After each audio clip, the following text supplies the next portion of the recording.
Education അക്കാദമിയുടെ ഒരു പുതിയ വീഡിയോയിലേക്ക് സ്വാഗതം. കേരള PSCയുടെ പരീക്ഷകളിൽ സ്ഥിരമായി കാണാറുള്ള ബയോളജിയിൽ നിന്നുമുള്ള വളരെ പ്രധാനപ്പെട്ട ചോദ്യങ്ങളുടെ ഒരു മോക്ക് ടെസ്റ്റാണ് ഈ വീഡിയോയിൽ നമ്മൾ നോക്കുന്നത്. അപ്പോൾ ഇനി വരുന്ന പരീക്ഷകൾക്ക് തയ്യാറെടുക്കുന്നവർ തീർച്ചയായും എല്ലാ ചോദ്യങ്ങളും അറ്റൻഡ് ചെയ്യാനായിട്ട് ശ്രദ്ധിക്കുക. അപ്പോൾ നമുക്ക് ചോദ്യങ്ങളിലേക്ക് കടക്കാം. കോഴികൾ, കന്നുകാലികൾ എന്നിവയ്ക്കുള്ള തീറ്റയായും മനുഷ്യർക്ക് പോഷകാഹാരമായും ഉപയോഗിക്കുന്ന സൂക്ഷ്മജീവികളിൽ നിന്ന് വേർതിരിച്ചെടുക്കുന്ന പ്രോട്ടീൻ ഏത് പേരിൽ അറിയപ്പെടുന്നു? കോഴികൾ, കന്നുകാലികൾ എന്നിവയ്ക്കുള്ള തീറ്റയായും മനുഷ്യർക്ക് പോഷകാഹാരമായും ഉപയോഗിക്കുന്ന സൂക്ഷ്മജീവികളിൽ നിന്ന് വേർതിരിച്ചെടുക്കുന്ന പ്രോട്ടീൻ ഏത് പേരിൽ അറിയപ്പെടുന്നു? Option A single cell protein. Single cell ഏകകോശ പ്രോട്ടീൻ SCP. സിംഗിൾ സെൽ പ്രോട്ടീനാണ് കോഴികൾ, കന്നുകാലികൾ എന്നിവയ്ക്കുള്ള തീറ്റയായും മനുഷ്യർക്ക് പോഷകാഹാരമായും ഉപയോഗിക്കുന്ന സൂക്ഷ്മജീവികളിൽ നിന്ന് വേർതിരിച്ചെടുക്കുന്ന പ്രോട്ടീൻ. 250 ഗ്രാം ഭാരമുള്ള ഏത് ബാക്ടീരിയയ്ക്കാണ് അനുകൂല സാഹചര്യങ്ങളിൽ ഒരു ദിവസം കൊണ്ട് 25 ടൺ പ്രോട്ടീൻ ഉൽപ്പാദിപ്പിക്കാൻ ശേഷിയുള്ളത്? 250 ഗ്രാം ഭാരമുള്ള ഏത് ബാക്ടീരിയയ്ക്കാണ് അനുകൂല സാഹചര്യങ്ങളിൽ ഒരു ദിവസം കൊണ്ട് 25 ടൺ പ്രോട്ടീൻ ഉൽപ്പാദിപ്പിക്കാൻ ശേഷിയുള്ളത്? Option C മെത്തിലോഫിലസ് മെത്തിലോട്രോഫസ്.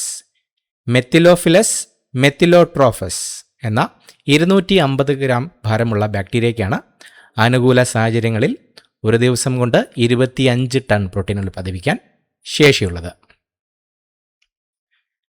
സാധാരണയായി 250 കിലോഗ്രാം തൂക്കമുള്ള ഒരു പശു ഒരു ദിവസം കൊണ്ട് ഉൽപ്പാദിപ്പിക്കുന്ന പ്രോട്ടീനിൻ്റെ അളവ്?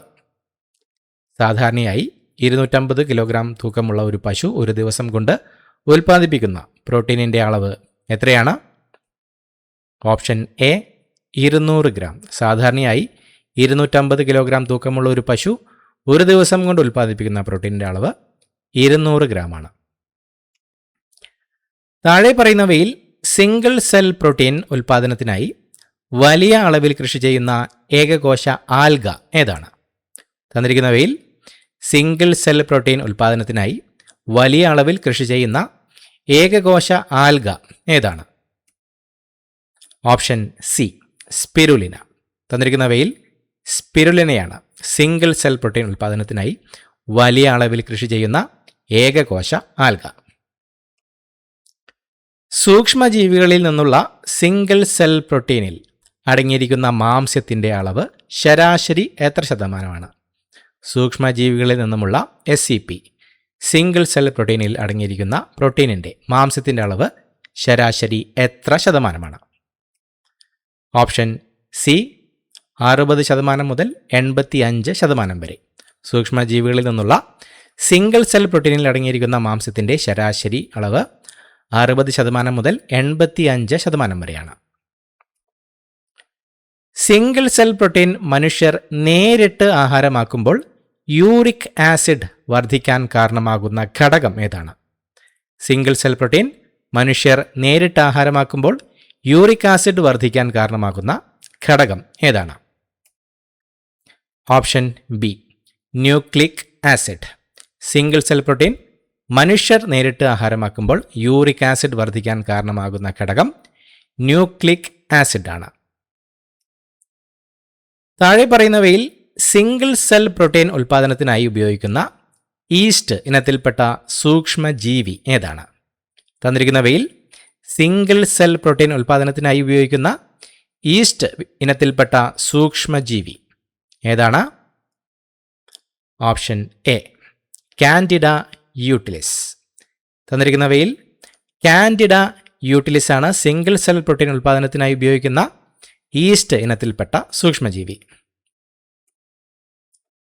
ഇൻഡസ്ട്രിയൽ തലത്തിൽ വൻതോതിൽ സൂക്ഷ്മജീവികളെ വളർത്തി ബയോമാസ് ഉൽപ്പാദിപ്പിക്കാൻ ഉപയോഗിക്കുന്ന ഉപകരണം അല്ലെങ്കിൽ സംവിധാനം ഏതാണ്? ഇൻഡസ്ട്രിയൽ തലത്തിൽ വൻതോതിൽ സൂക്ഷ്മജീവികളെ വളർത്തി ബയോമാസ് ഉൽപ്പാദിപ്പിക്കാൻ ഉപയോഗിക്കുന്ന ഉപകരണം അല്ലെങ്കിൽ സംവിധാനം ഏതാണ്?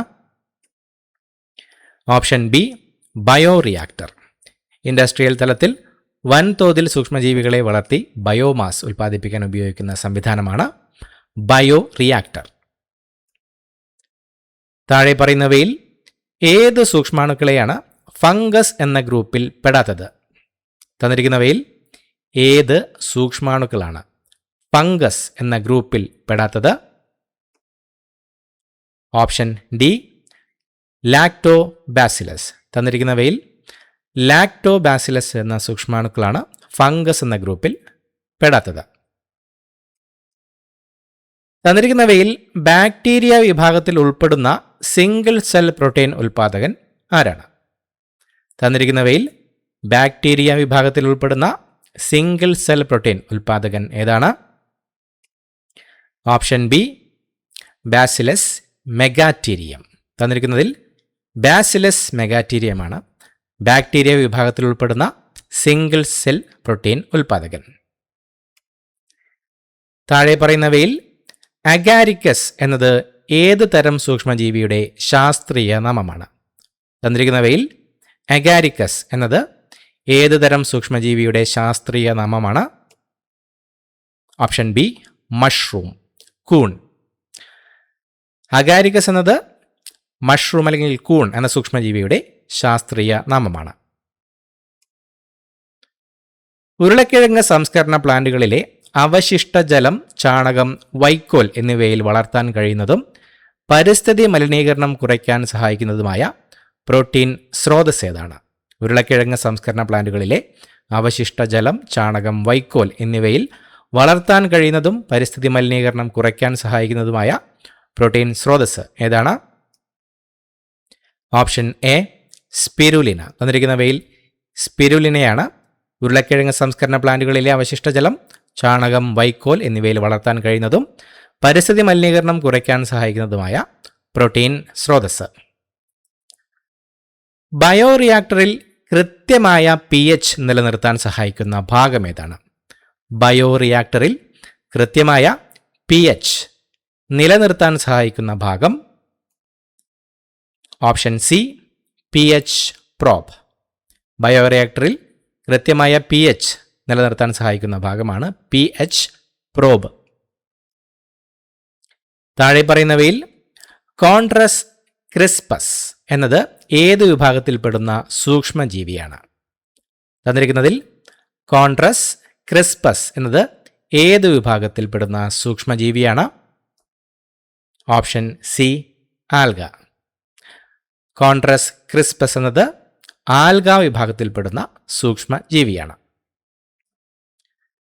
ബയോറിയാക്ടറിലേക്ക് ആവശ്യമായ ഓക്സിജൻ കുമിളകളുടെ രൂപത്തിൽ കടത്തിവിടാൻ സഹായിക്കുന്ന ഭാഗം ഏതാണ്? ബയോറിയാക്ടറിലേക്ക് ആവശ്യമായ ഓക്സിജൻ കുമിളകളുടെ രൂപത്തിൽ കടത്തിവിടാൻ സഹായിക്കുന്ന ഭാഗം? Option A സ്പാർഗർ. ബയോറിയാക്ടറിലേക്ക് ആവശ്യമായ ഓക്സിജൻ കുമിളകളുടെ രൂപത്തിൽ കടത്തിവിടാൻ സഹായിക്കുന്ന ഭാഗമാണ് സ്പാർഗർ. ഇത്രയുമാണ് ചോദ്യങ്ങൾ. പുതിയൊരു വീഡിയോയുമായി വീണ്ടും കാണാം. Thank you so much for watching. Have A nice day.